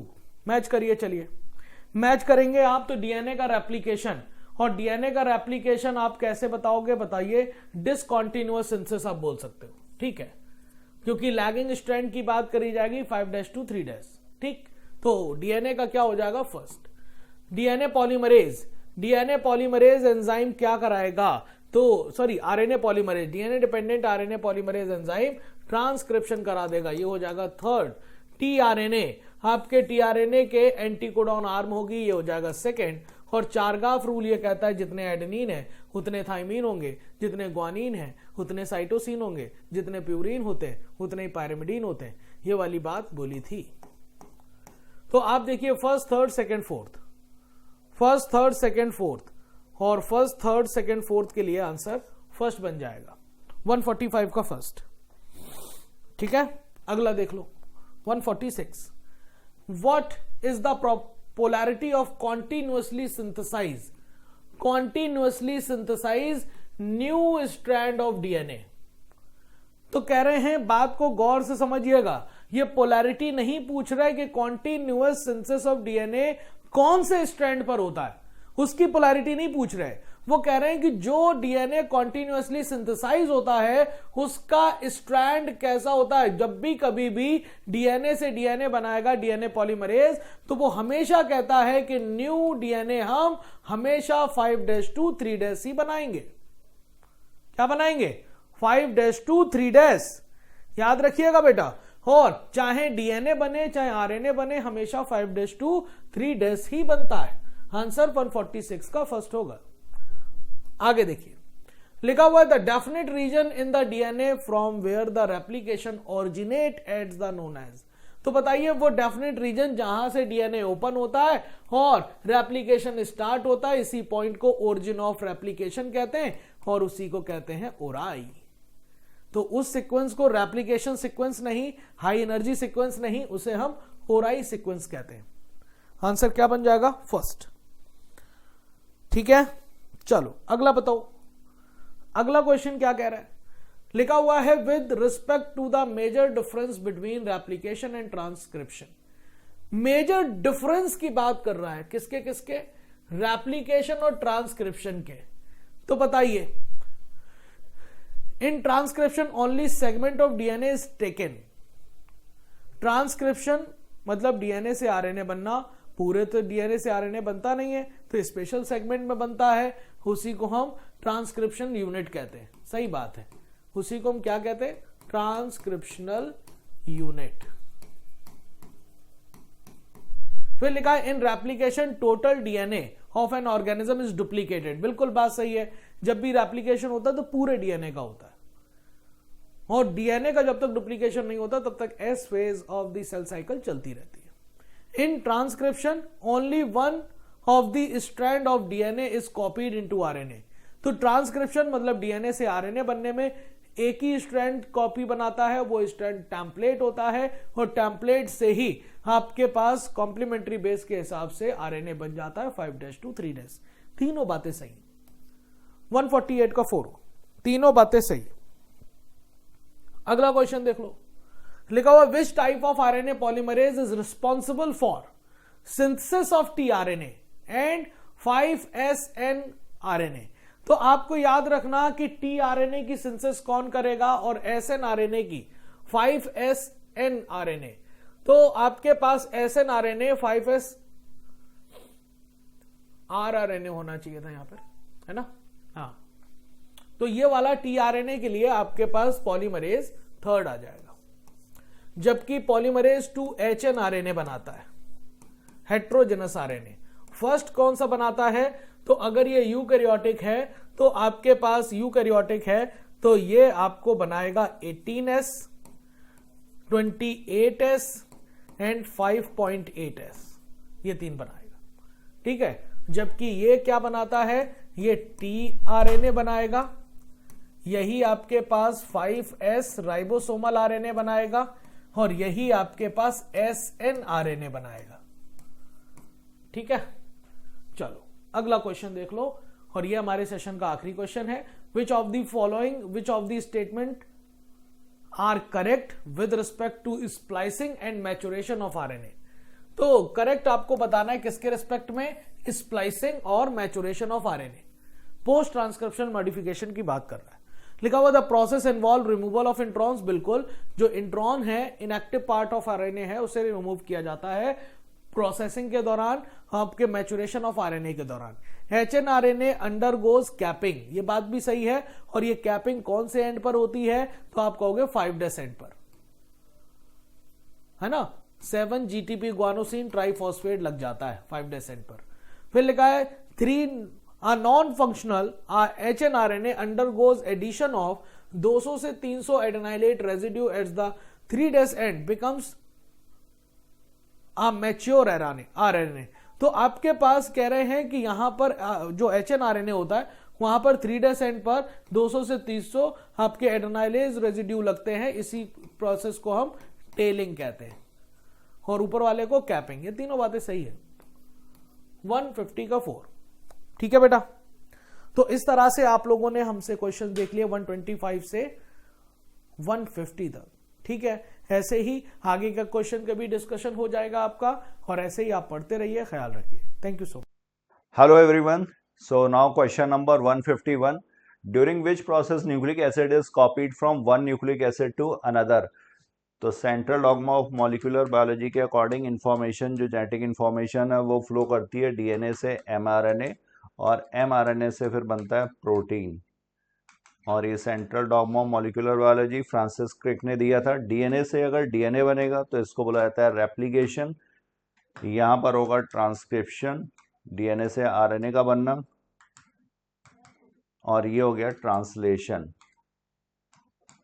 तो यहाँ पर पूछा गया during which process nucleic acid is copied from one nucleic acid to another. तो डीएनए से जब डीएनए बनेगा तब भी न्यूक्लिक एसिड से कॉपी हो रहा है, रेप्लिकेशन बोला जाएगा। और जब डीएनए से एमआरएनए बन रहा है या आरएनए बन रहा है तो इसको भी सेम प्रोसेस, न्यूक्लिक एसिड से न्यूक्लिक एसिड की कॉपिंग यहाँ पर भी हो रही है। तो replication and transcription both 1 and 2 will be the answer. Translation ये वाला आरएनए से जब प्रोटीन बनेगी। Now we move to other question. Question number 152, which factor serves as initiation factor to initiate the process of transcription. तो जब transcription start होगा enzyme होगा यहाँ पर आरएनए पॉलीमरेज, और ये आरएनए पॉलीमरेज का जो कोर एंजाइम है इसके साथ जब आकर के यहाँ पर सिग्मा फैक्टर जुड़ता है, सिग्मा फैक्टर जब जुड़ेगा तो ये इनिशिएशन का काम करेगा। और अगर कोर एंजाइम अलोन होगा विदाउट एनी फैक्टर तब ये यहाँ पर इलोंगेशन का काम करेगा, चेन का इलोंगेशन होगा। और कोर एंजाइम के साथ अगर रो फैक्टर आकर के जुड़ेगा तब ये टर्मिनेशन का काम करता है। तो यहाँ पर बात हो रही है इनिशिएशन की, तो आंसर होगा यहाँ पर first. Now we move to other question. Question number 153, RNA molecule which has catalytic property is termed as. तो इसको बोलते हैं राइबोजाइम। प्रोकैरियोट और यूकैरियोट्स में ये अलग अलग हैं। 23S राइबोसोमल आरएनए ये प्रोकैरियोटिक सेल में, 28S राइबोसोमल आरएनए ये यूकैरियोटिक सेल में राइबोजाइम का काम करेगा। एक्टिविटी होगी पेप्टाइडिल ट्रांसफरेज।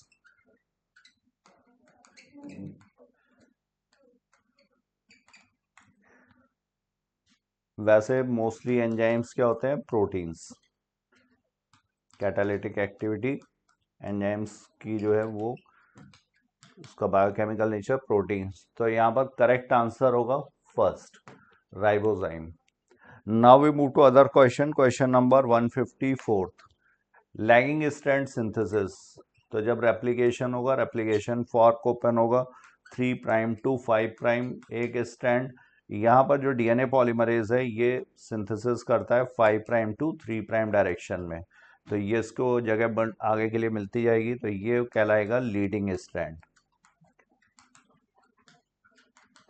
और यहाँ पर जो सिंथेसिस होगी ये फ्रैगमेंट्स के फॉर्म में होगी, तो इन्हीं को बोलते हैं Okazaki fragments. DNA ligase enzyme यहाँ पर वर्क करेगा, फॉस्फोडाइस्टर लिंकेज एस्टैब्लिश करता है। तो लैगिंग स्ट्रैंड सिंथेसिस ये रिलेटेड हो गई ओकाजाकी फ्रैगमेंट से।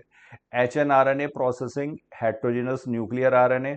तो जब ट्रांसक्रिप्शन होगा यूकैरियोट में पहले एचएनआरएनए बनेगा, फिर इससे बनता है मैच्योर एमआरएनए, और इसके बनने में यहाँ पर होगी प्रोसेसिंग। तो प्रोसेसिंग में क्या है, स्प्लाइसिंग, कैपिंग एंड टेलिंग। तो यहाँ पर स्प्लाइसिंग दे रखा है। मार्शल नेरेनबर्ग इनका सेल फ्री सिस्टम था, प्रोटीन सिंथेसिस के लिए इन्होंने यूज किया था। सेल फ्री सिस्टम इसको क्यों बोलते हैं, क्योंकि यहाँ पर इंटैक्ट ई कोलाई को नहीं यूज किया गया था, इसके कंपोनेंट्स निकाले गए थे जो प्रोटीन सिंथेसिस में जरूरी है। तो intact E coli was not use, instead components were used. तो टीआरएनए यूज किया गया था, अमाइनो एसिड्स यूज किए गए थे, राइबोसोम्स यूज किए गए थे, तो इसलिए इसको बोलते हैं cell free system. Ochoa enzyme, Severo Ochoa, polynucleotide phosphorylase, और ये पॉलीमराइजेशन ऑफ आरएनए में यूज होगा। तो आंसर हुआ ए का सेकंड, बी का first, C is fourth and D is third. Now we move to other question. Question number 155, the relationship between genes and DNA are best understood by mutation studies, Punnett square, studying about genetic code। तो Punnett square ये probability calculate करने के लिए, probability किसकी, genotypes की जो offsprings में होगी। तो यहाँ पर relationship between genes and DNA is best understood by mutation studies. Mutation studies किस तरह से हेल्प करेंगी, अगर म्यूटेशन किसी जीन में हुआ है तो उससे जो डिजीज है, तो जो नॉर्मल जीन थी और जो म्यूटेटेड जीन है उसमें क्या डिफरेंस आया, क्योंकि जीन्स जो क्या है ये नाइट्रोजन बेसिस का सीक्वेंस है, फ्रैगमेंट्स हैं डीएनए के, और फ्रैगमेंट्स ऑफ डीएनए में क्या होगा, नाइट्रोजन बेसिस का सीक्वेंस। और म्यूटेशन क्या है, mutation is change in this sequence.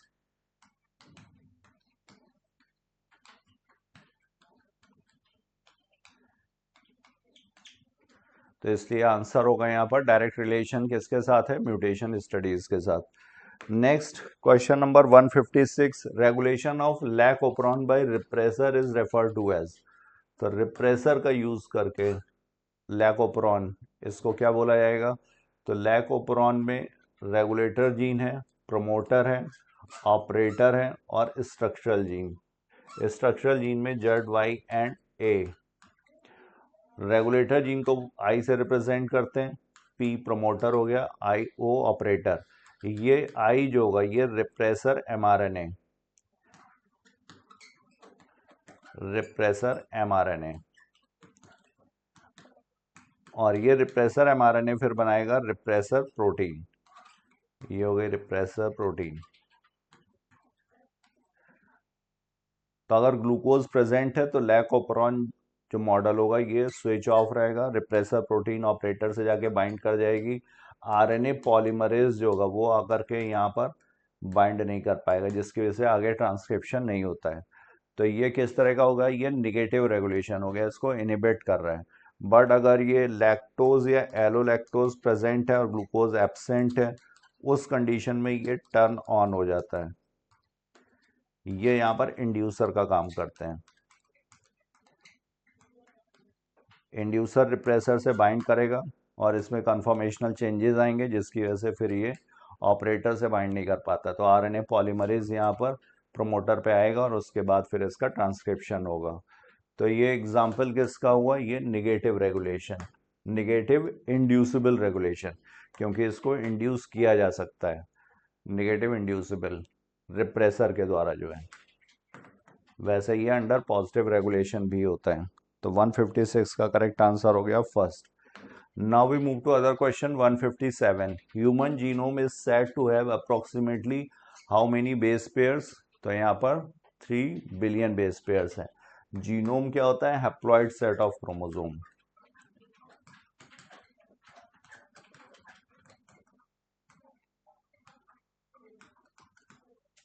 इसे बोलेंगे genome. Next, match column 1 with column 2 and select the correct option. Operator binding site for repressor molecule हो गया, structural gene codes for protein और enzyme, regulatory gene ये repressor molecule के लिए code करेगा, अभी पीछे क्वेश्चन में पूरा डिस्कस किया है। Promoter binding site for RNA polymerase.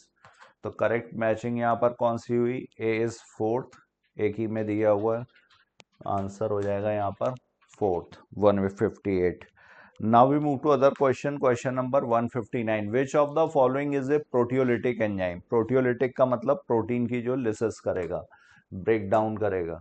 तो डीएनएज ये डीएनए के लिए, आरएनएज ये आरएनए को डाइजेस्ट करेगा, और हिंट D2 ये रिस्ट्रिक्शन एंडोन्यूक्लियस, बीच में से इसको कट करेगा डीएनए को एक स्पेसिफिक सीक्वेंस पर। तो यहाँ पर प्रोटियोलिटिक एंजाइम हुआ प्रोटीएज, जो पेप्टाइड बॉन्ड्स को ब्रेक करेगा, हाइड्रोलिसिस करेगा। तो 159 इज फोर्थ।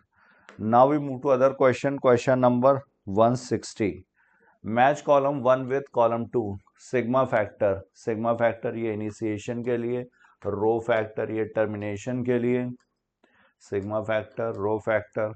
कैपिंग, कैपिंग कहाँ पर होगी, ये 5 प्राइम एंड पर। और ट्रांसक्रिप्शन यूनिट में जो कोडिंग स्ट्रैंड है, ये प्रमोटर, ये टर्मिनेटर। तो प्रमोटर किधर होगा, 5 प्राइम एंड पर, 3 प्राइम एंड पर, इधर होंगे ये स्ट्रक्चरल जीन। और ये कौन सा है, कोडिंग स्ट्रैंड के अकॉर्डिंग इसकी लेबलिंग करते हैं। तो कोडिंग स्ट्रैंड हो गया 5 प्राइम टू 3 प्राइम डायरेक्शन में। कैपिंग में मेथिल गुआनोसिन ट्राइफॉस्फेट ऐड करते हैं और टेलिंग में पॉली एडिनाइलेशन करते हैं। 200 to 300 adenylate residues are added, तो पॉली एडिनाइलेशन टेलिंग। तो आंसर होगा यहाँ पर A is second, B is third, C is fourth and D is first. 160 is first. Now we move to other question. Question number 161. Transformation experiment was first performed on which bacteria? तो transformation ये Frederick Griffiths का experiment था। इन्होंने transforming principle के बारे में बताया था, स्ट्रेप्टोकोकस निमोनी, और इसके दो स्ट्रेन हैं, एक रफ स्ट्रेन, एक स्मूथ स्ट्रेन। रफ जो है ये ए वायरुलेंट है, स्मूथ में म्यूकोपॉलीसेक्राइड की कोटिंग होती है, वायरुलेंट स्ट्रेन है।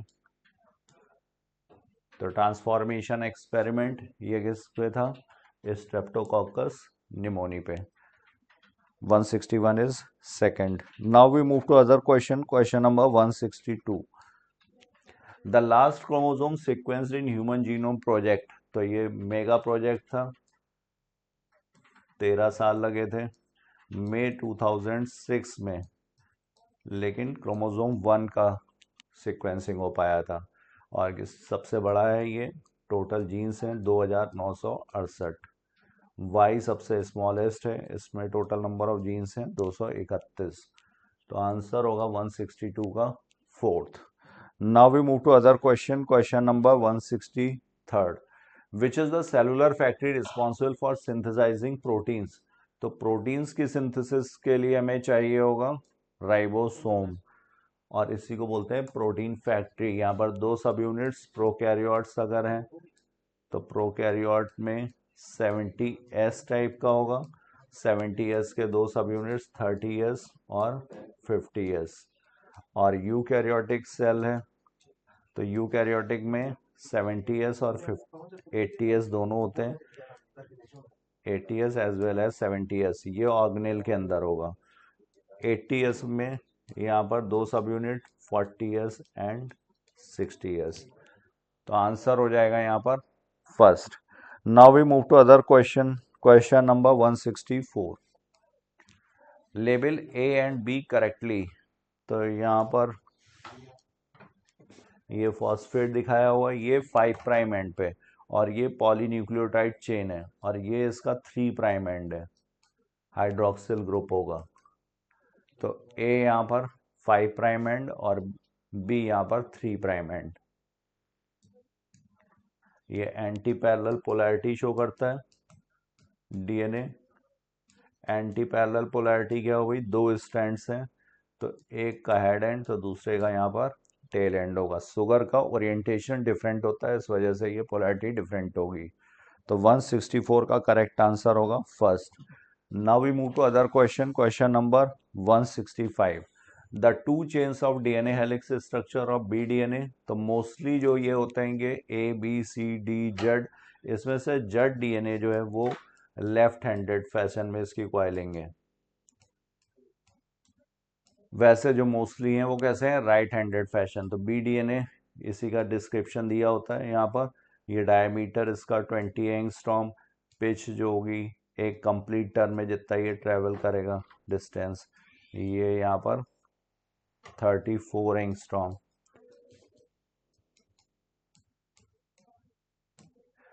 तो आंसर हुआ यहाँ पर coiled in right handed fashion.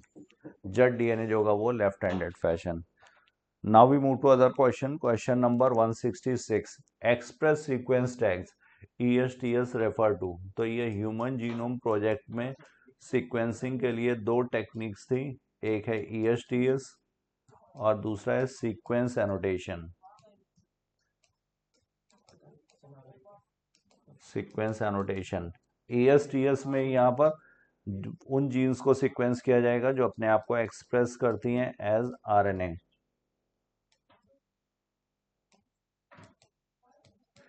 और यहाँ पर सीक्वेंस एनोटेशन में whole genome is sequenced. Whole genome sequencing के बाद फिर इसके फंक्शंस एस्क्राइब किए जाएंगे, इसी को बोलते हैं सीक्वेंस एनोटेशन। तो आंसर यहाँ पर होगा all genes that are expressed as proteins, all genes whether expressed और unexpressed, certain important express gene, all the genes that are expressed as RNA. Answer होगा यहाँ पर फोर्थ, प्रोटीन नहीं, डायरेक्टली ये किसके लिए, आरएनए के लिए।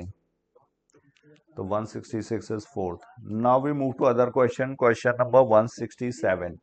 Which scientist concluded that R strain bacteria has been transformed by heat killed S strain bacteria?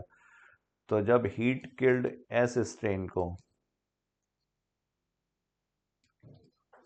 Mix किया गया था लाइव R strain बैक्टीरिया के साथ और फिर इन दोनों को जब इंजेक्ट किया गया तो यहाँ पर माइस की डेथ हो गई थी।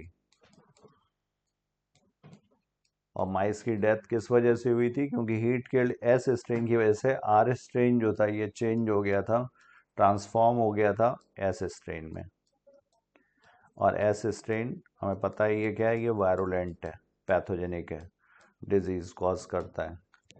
तो ट्रांसफॉर्म बाय हीट किल, तो ये सबसे पहले किसने बताया था, फ्रेडरिक ग्रिफिथ ने। Transforming principle Frederick Griffith.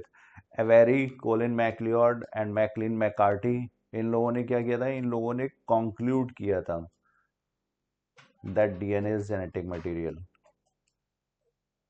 But not all the scientist were convinced. तो ये convince unequivocal proof that DNA is genetic material, ये था अल्फ्रेड हर्शे एंड मार्था चेल्स का experiment, that DNA is genetic material. तो answer यहाँ पर first. Now we move to other question. Question number 168।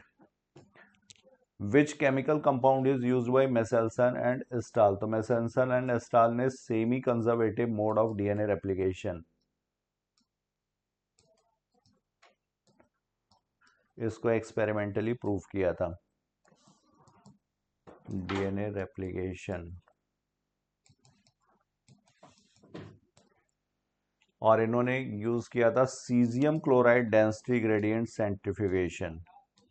तो केमिकल कौन सा हुआ यहाँ पर, सीजियम क्लोराइड, और यूज किया था अमोनियम क्लोराइड NH4Cl, इसका यहाँ पे हैवी आइसोटोप यूज किया गया था। तो सेंट्रीफ्यूगेशन के लिए पूछा गया, तो सेंट्रीफ्यूगेशन में यहाँ पर caesium chloride density gradient centrifugation method.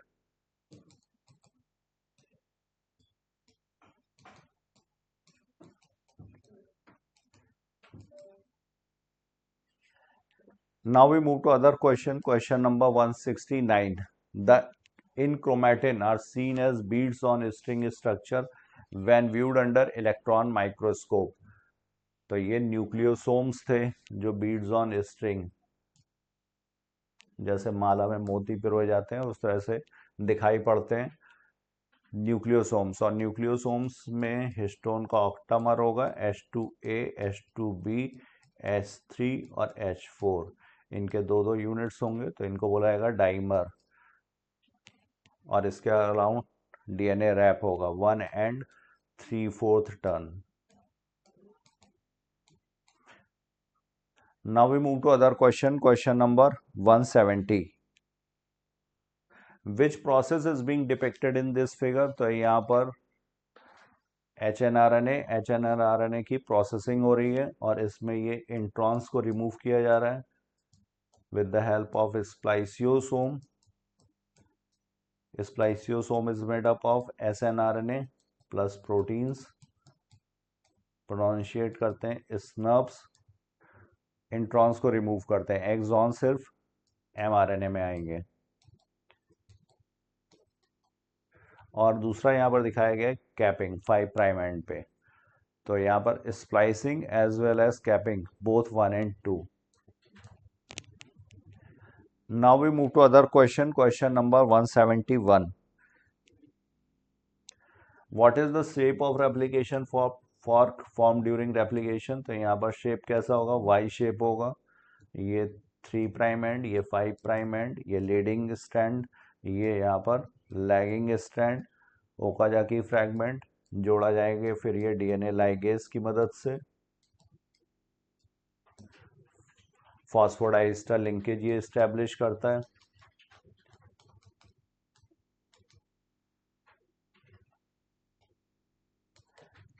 और यहाँ पर शेप कैसा है, तो ये वाई शेप।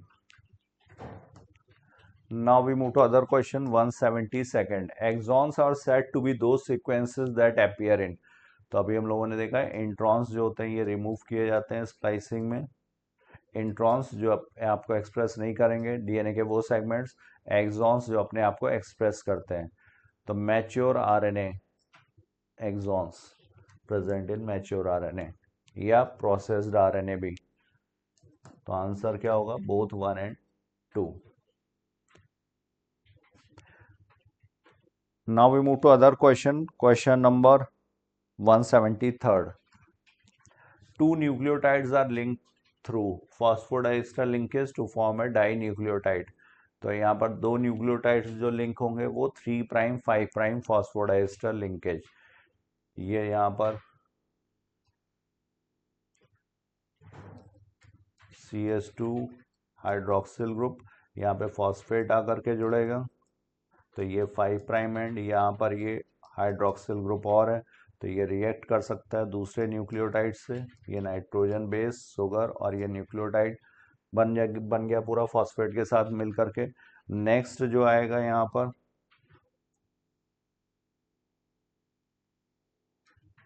ये नाइट्रोजन बेस, ये यहाँ पर sugar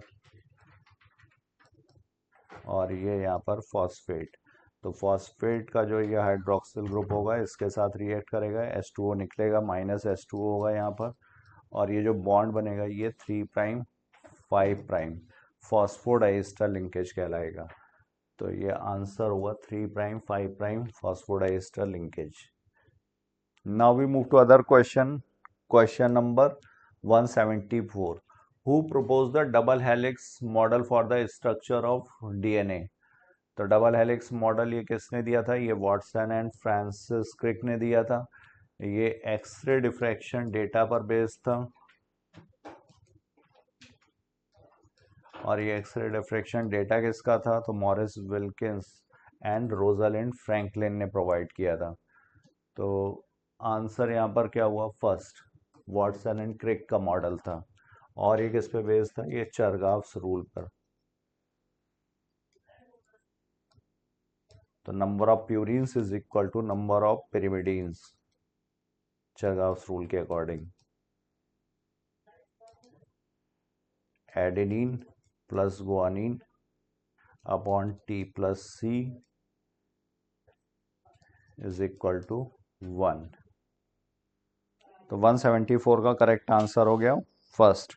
now we move to other question number 175। 5-methyl uracil is another chemical name for. तो यहाँ पर 5th पोजीशन पर मैथिल ग्रुप आ जाता है। यूरेसिल का स्ट्रक्चर ये है 2,4 डाईऑक्सी पिरिमिडीन, यहाँ पर 1 and 3 पोजीशन पर नाइट्रोजन। अब अगर यहाँ पर 5th पोजीशन पर मैथिल ग्रुप होगा तो इसको बोला जाएगा thiamine.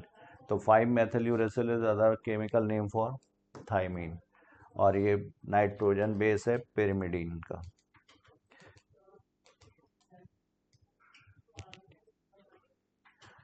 Now we move to other question number 176. The clear-cut division of labor is shown in RNA polymerases of। तो ये यूकैरियोट्स में है, यहाँ पर RNA polymerase 1 जो है ये राइबोसोमल RNA के लिए एक्सेप्ट 5S। तो ये 28, 18, 5.8S राइबोसोमल RNA इनकी सिंथेसिस करेगा। RNA पॉलीमरेज 2 जो होगा ये HNRNA या फिर mRNA बोल सकते हैं। HNRNA हेट्रोजेनस न्यूक्लियर RNA और mRNA। इसके बाद यहाँ पर RNA पॉलीमरेज 3 ये यहाँ पर tRNA के लिए SNRNA small nuclear RNA plus यहाँ जो 5S राइबोसोमल RNA रह गया था, ये 3 चीज़ों के लिए इन्वॉल्व है। तो ये डिवीज़न ऑफ लेबर किस में देखने को मिलता है, ये यूकैरियोट्स में। प्रोकैरियोट्स में सिंगल RNA पॉलीमरेज होगा, सिंगल टाइप का। तो 176 का करेक्ट आंसर हो गया first. Now we move to other question 177। Experiments involving use of radioactive thymidine to detect distribution of newly synthesized DNA in the chromosome performed by Taylor on which plant? तो यहाँ पर Taylor जो थे इन्होंने भी semi conservative mode of DNA replication in chromosome का जब replication होता है तब भी यहाँ पर semi conservative mode of DNA replication रहता है, ये प्रूव किया था। रेडियो एक्टिव थाइमिडीन यूज किया था और प्लांट था विसिया faba. 177 is first. Now we move to other question. Question number 178. Match list 1 with list 2. RNA polymerase 3 अभी हम लोगों ने डिस्कस किया, ये SNRNA, tRNA और 5S राइबोसोमल RNA इसके लिए इन्वॉल्व है। टर्मिनेशन ऑफ ट्रांसक्रिप्शन इसके लिए इन्वॉल्व होगा rho factor. Splicing of introns ये किस में किया जाएगा, ये HNRNA में। और Alfred Hershey and Martha chase इन्होंने लिया था रेडियो एक्टिव फेजेस को, बैक्टीरियो फेजेस P32 और S35। अगर P32 लेंगे तो रेडियो एक्टिविटी जाएगी डीएनए में, S35 लेंगे तो रेडियो एक्टिविटी जाएगी सेल के एनवलप में। तो अगर S35 है तो रेडियो एक्टिविटी डिटेक्ट होती है सुपरनेटेंट में। तो आंसर हुआ यहाँ पर 178 का फोर्थ, ए इज फोर्थ और एक ही ऑप्शन में दिया हुआ है तो D. Now we move to other question. Question number 179। Match the following genes of the lac operon with their respective products. तो जीन ए ये किसके लिए है, ये है ट्रांसएसिटाइलेज के लिए।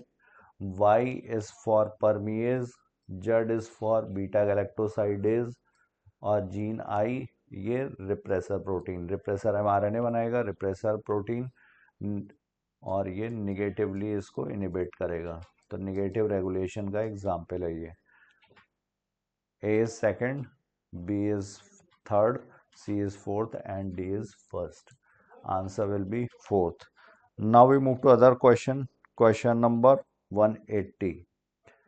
Frederick Griffith ये ट्रांसफॉर्मेशन एक्सपेरिमेंट से स्ट्रेप्टोकोकस निमोनी पर वर्क किया था। इसके बाद Francois Jacob and Jacques Monod, तो ये जेनेटिसिस्ट थे, ये बायोकेमिस्ट हैं और ये इल्यूसिडेशन ऑफ लैकोप्रोन से रिलेटेड है। हरगोबिंद खुराना इनका जेनेटिक कोड को डिसिफर करने में हेल्प कंट्रीब्यूशन था। मेसेल्सन एंड स्टाल ये semi conservative mode of DNA replication, radio active P32 and S35 इन्होंने यूज किया था। तो करेक्ट मैचिंग यहाँ पर हो गई, A is third, B is fourth और ये एक ही में दिया हुआ है, आंसर हो जाएगा second. So I have covered my portion and complete paper discussion is done by Manish sir, Alice sir and by me. So thank you all of you. Thank you so much. Keep studying, keep doing your hard work. Have a great day.